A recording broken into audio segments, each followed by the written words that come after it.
تاریخ کی کتابوں میں یہ واقعہ اکثر پڑھنے میں آتا ہے کہ حضرت علی گھوڑے کی ایک رکاب پر پاؤں رکھتے اور دوسری رکاب پر پاؤں رکھنے تک اس مختصر سے وقفے کے اندر یا اس مختصر سے عرصے کے اندر حضرت علی کرم اللہ وجہہ الکریم ایک قرآن مجید مکمل کر لیا کرتے تھے.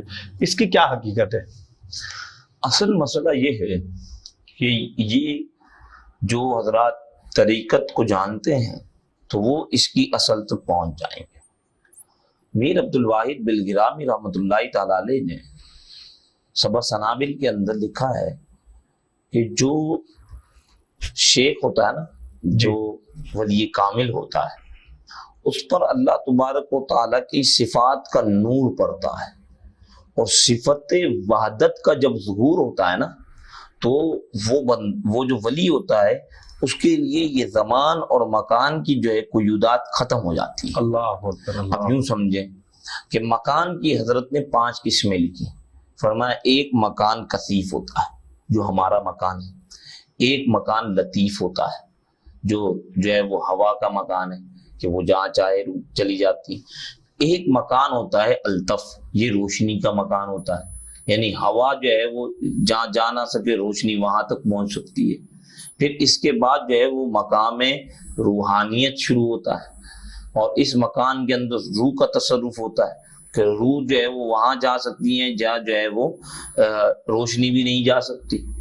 روشنی جو ہے وہ دیوار کے اندر بند کر دے تو دیوار کے باہر تو نہیں جائے گی، لیکن روح تو پھر جا سکتی ہے. صحیح. اور اس کے بعد ہوتا ہے مکان روح انسانی. یہ روح انسانی کا مکان یہ ہوتا ہے کہ بندہ ایک جگہ ہو اور ہر جگہ نظر آئے، جیسا کہ سرکار غوث اعظم رضی اللہ تعالیٰ عنہ کے لیے ملتا ہے کہ آپ ایک وقت میں 70 جگہوں پہ ہوتے تھے. اللہ گئے ایک وقت میں 70 مریدوں کے جہاں آپ کا سمجھ میں آ نہیں سکتا معمہ غوث اعظم کا. تو اب دیکھیں کہ جب بندہ جو ہے وہ ولی پر اللہ تعالیٰ کی صفت وحدت کا ظہور ہوتا ہے تو زمان اور مکان کی قیودات ختم ہو جاتی ہیں. مختصر وقت جو ہے وہ اس کے لیے مختصر نہیں رہتا، کثیر وقت اس کے لیے کثیر نہیں رہتا. یعنی کثرت اور قلت اور جو ہے وہ مختصر اور دراز، یہ ساری چیزیں اس کے لیے اللہ تبارک و تعالیٰ ختم کر دیتا ہے، کیونکہ وہ اللہ تبارک و تعالیٰ کی بارگاہ میں ایسے حاضر ہوتا ہے. اب مولا علی رضی اللہ تعالیٰ فرماتے ہیں کہ وہ ایک رکاب میں پاؤں رکھتے اور دوسری رکاب میں پاؤں رکھنے سے پہلے جو ہے وہ قرآن مجید مکمل تلاوت کر لیتے.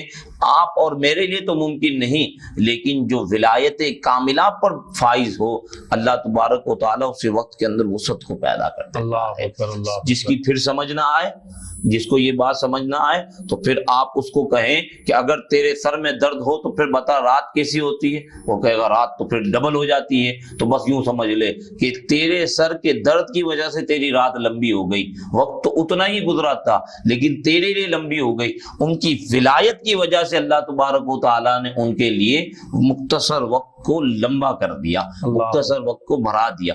اور آپ نے سنا ہوگا قیامت کا دن جو ہے وہ بہت بڑا ہوگا، لیکن جو مومن ہوگا اس پر کیسا گزرے گا؟ عصر کی 4 رکعت فرض کے برابر. اللہ دیکھا آپ نے، اللہ تبارک و تعالی وقت کو لوگوں کے لیے بڑھا بھی دیتا ہے گھٹا بھی دیتا ہے. تو یہ جو ہے وہ چیز ہے جس کو بندہ طریقت کو سمجھے گا تو اس کو یہ بات ماشاءاللہ.